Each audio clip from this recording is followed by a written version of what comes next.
और मुझे बचपन से सफाई बहुत पसंद है, रगड़ रगड़ के। हाँ, सफाई में अगर कमी है तो फिर हम स्वयं खड़े होकर सफाई करवाते हैं। और मेरा गुरु भी बहुत सफाई रखता है। और मैं आपसे भी कहूँगा, माताओं बहनों से, रोज खिड़की दरवाजा भी पोंछा करो, किचन को खूब साफ किया करो, और डेली खूब फर्श को साफ करो, घर को चमाचम रखो। वही व्यायामशाला है, अलग से योगा पोगा करने की जरूरत नहीं है, उसी में सब योगा हो जाएगा। हाँ, कितने लोग अलग से ऐसे करते ना, ये सुन्न फुन्न करने की जरूरत नहीं तो उसी में योगा हो जाएगा। मैं तो घाटिया परिवार में बहुत दिनों से आता हूँ। पहले पुराने घर में आता था, तो वहाँ जहाँ पर ये माताएं सब जलपान बनाती थी, वहीं से सीढ़ी गुजरती थी ऊपर जाने तो ये बनाती थी, मैं देख लेता था। मैं नज़र बहुत रखता हूँ कौन क्या कर रहा है।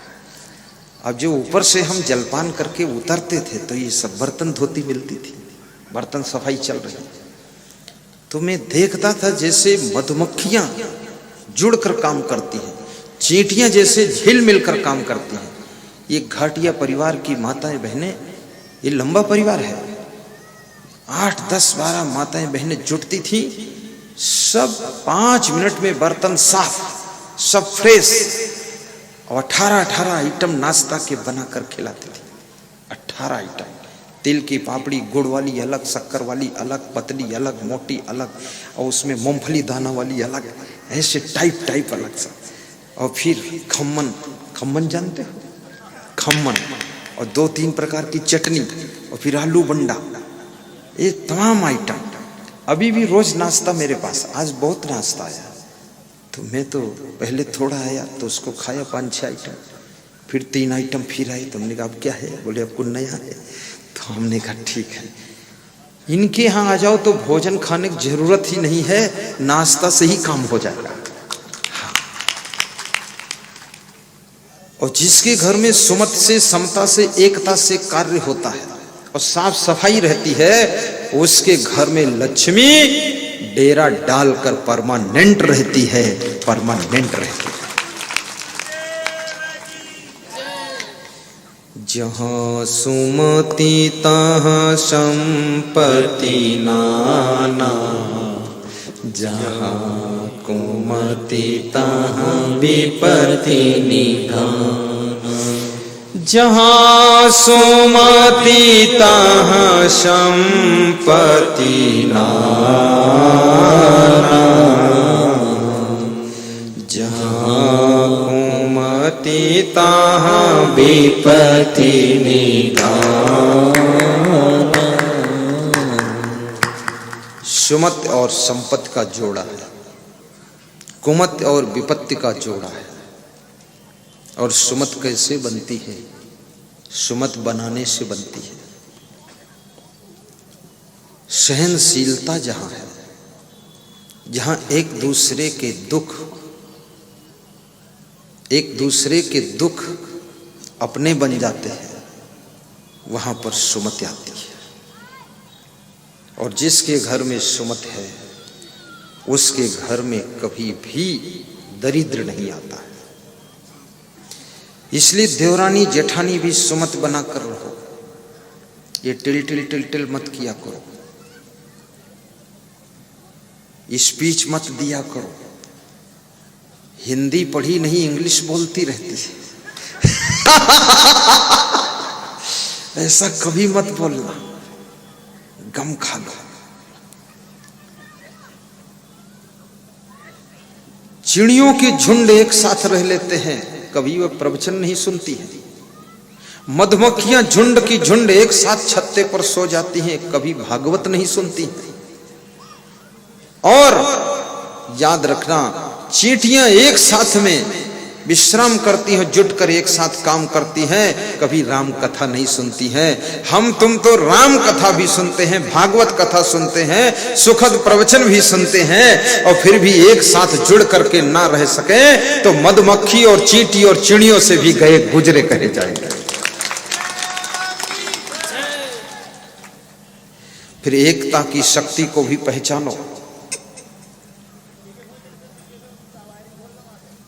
सब तुम्हारा ही है, कौन है अपना कौन पराया, सब में वही है नूर समाया।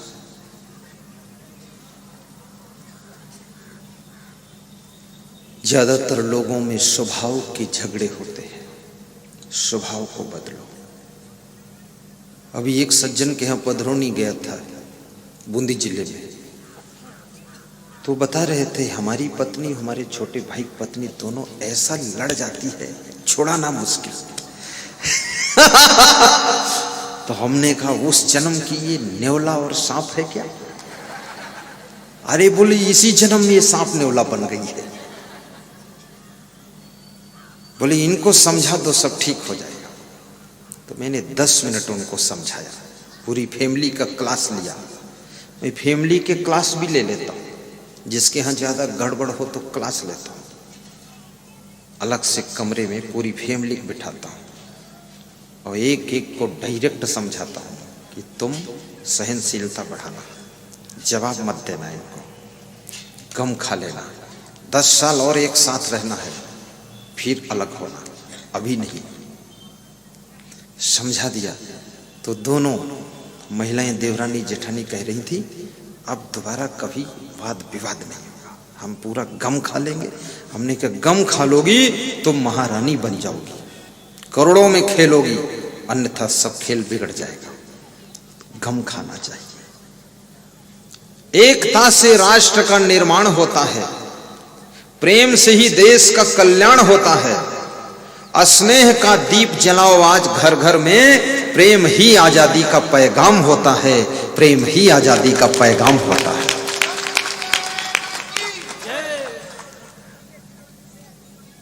परस्पर का प्रेम तुमको स्वतंत्रता और आनंद देता है, फ्री रहने का मौका मिलता है।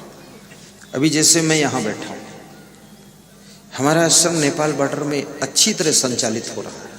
कौन कर रहा है? मैं थोड़े कर रहा, हमारे गुरु महाराज कर रहे हैं। एकता है गुरु चेला, और हमारे शिष्य लोग भी कर रहे हैं। कोटा आश्रम भी चल रहा है, छत्तीसगढ़ भी चल रहा है। एकता नहीं होगी, संगठन नहीं हो। साधुओं को भी संगठन में रहना चाहिए। अलग अलग पोटली लाद कर घूमने से बर्बादी होगी साधु की। खोपड़ी खोले घूम रहे, दिमाग खराब करते दूसरे का। दुनिया को सिखाते हो प्रेम और स्वयं प्रेम विहीन हो गए तो संत महात्मा को भी संगठन बना करके बहुत बड़ा लक्ष्य लेकर के समाज सुधार का काम करना चाहिए। अकेला चना भाड़ नहीं फोड़ सकता है, लेकिन 50 संत जुड़ करके पूरे दुनिया के अंदर ज्ञान का भंडार सबको बांट सकते हैं।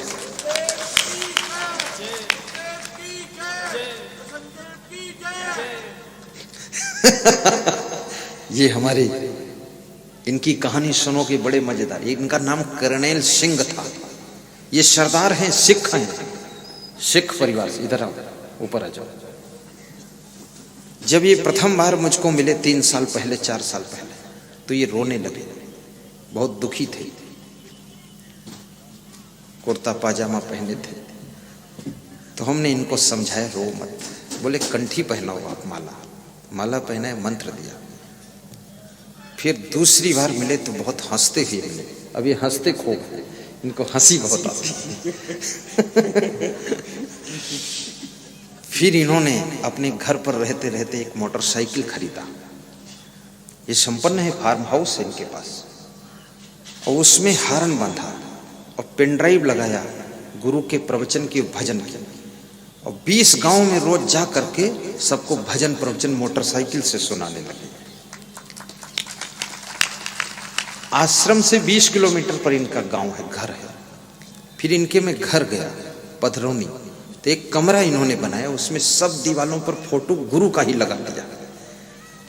तो ये बता रहे थे मेरा एक भाई दुष्ट है, वो एक फोटो थोड़ा फाड़ दिया है, तो मैं बहुत रोया। हमने कहा मत रो, दूसरा लगा देना।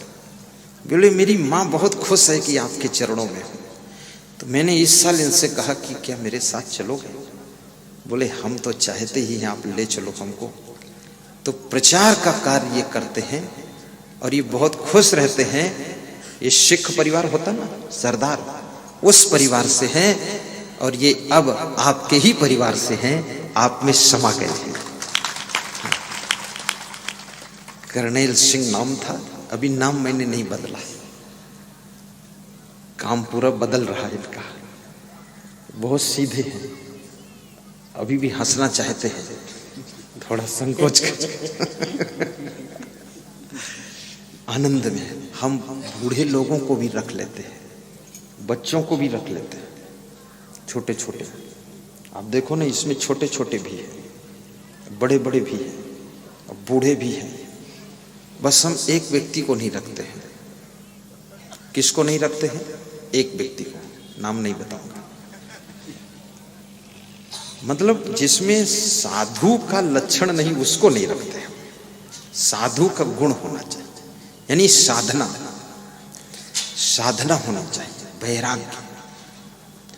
दुनिया में कहीं भी प्राणी और पदार्थ हो, दुनिया कितनी कैसी हो, लेकिन साधु का मन हिमालय से भी अधिक अडिग रहना चाहिए, उसको रखता हूं।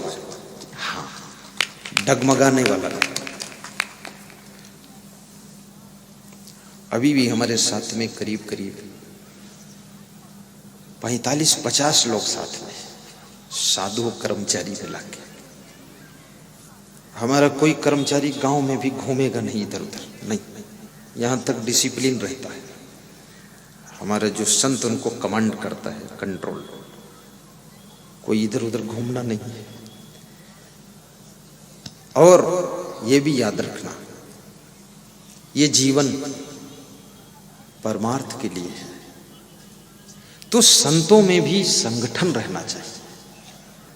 मिलजुल करके कोई लक्ष्य बनाकर काम करो, समाज का हित करो। समाज की एक रोटी खाने का हक तब है जब समाज को अच्छी दिशा दे सकें आप, तभी उसकी रोटी ले सकते, अन्यथा नहीं।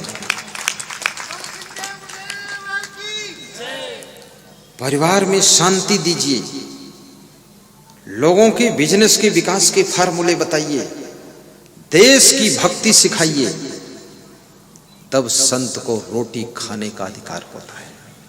ऐसा नहीं रोटी खाकर खाली सोते रहो, नहीं नहीं। और मैं तो चाहता हूं आपके घर में भी एकता और संगठन बढ़े, बड़े बड़े काम उठाओ, कभी आपस में बंटवारा भी हो जाए तो भी बड़ा काम करने के लिए सब एक हो जाओ और 100 करोड़ का काम उठा दो, और जिसका जितने परसेंट धन लगा है उतने परसेंट प्रॉफिट लो, बड़ा काम उठाइए। नौजवानों को भी काम करने का मौका दीजिए, वे भी आगे बढ़ें। और आपके घर में जो बुद्धिमान व्यक्ति हो, उसके डायरेक्शन को सभी लोग स्वीकार कीजिए, क्योंकि याद रखना, मास्टर माइंड कोई एक होता है, बाकी माइंड तो सब होते हैं, और मास्टर माइंड का पूरा खेल होता है। और मास्टर माइंड को अगर आपने प्रोत्साहित कर दिया तो आप जो 10 जन्म में करोगे वो केवल 10 साल में करके दिखा दोगे, इतना उन्नति आपकी हो जाएगी। उसके मनोबल को गिरने मत दीजिए। उससे कोई बात करनी है तो फिल्टर में छान कर बात करो। रिफाइनरी में तेल छन कर आता है, इंजन में जब डालते हो तो फिल्टर में फिर छनता है, और फिर पंप में जाता है, और पंप तेल को जंप देती तो नोजल में जाता है, और नोजल फौहारा बनाता तो आगे भेजता है। कितना फिल्टर लग जाता है, सोचिए आप वाणी बोलिए तो भी फिल्टर करके बोलिए, कोई व्यवहार कीजिए फिल्टर करके कीजिए, और कर्म करो वो भी फिल्टर लगा करके करो। झोंका झोंक कचड़ा मत पहुंचा दो वहां, अन्यथा मास्टर माइंड अगर फेल हो गया तो सारा खेल खत्म हो जाएगा। इसलिए मास्टर माइंड व्यक्ति को समझो। आश्रमों में भी कोई एक मास्टर माइंड होता है, उससे बात मत लड़ाइए, अगर वो चुप हो जाएगा उसी में विकास रुक जाएगा। आपके घर परिवार में भी एक मास्टर माइंड होता है। मैं उत्तर प्रदेश में एक घर में पधरौनी गया तो मैंने एक भक्त से कहा कि आपने मकान बहुत अच्छा बनाया है, तो उसने कहा बड़े भाई की मेहनत है और ये बड़े भाई ने इसको बनाया है। तो हमने बड़े भाई को धन्यवाद दिया कि आपने बहुत मेहनत किया, बहुत अच्छा बनाया। तो उसने कहा नहीं, बुद्धि ये छोटे भाई की लगी है, मैं खाली मेहनत कर सकता हूँ, बुद्धि नहीं है हमारे पास। तो छोटा भाई बोला नहीं नहीं, बुद्धि से भी कुछ नहीं होगा, मेहनत से धन आता है। तो बोला मेहनत तो करता हूं, अगर ये ना होता तो हम इस गांव में रह भी नहीं पाते, इसके बुद्धि से ही इस गांव में हम जमे हुए हैं। क्या बुद्धि का खेल, सबसे व्यवहार बना लेना, तालमेल बिठा लेना। इसलिए आपके घर में यदि आपके पिता मास्टरमाइंड है, बेटा मास्टरमाइंड है, बहू मास्टरमाइंड है, आपकी पत्नी मास्टरमाइंड है, कोई भी हो सकता है, और यदि आपके घर में कई लोग बुद्धिमान हैं तो सब बुद्धिमान का आदर करो, क्योंकि कई लोगों की बुद्धि मिल करके और कमाल करेगी।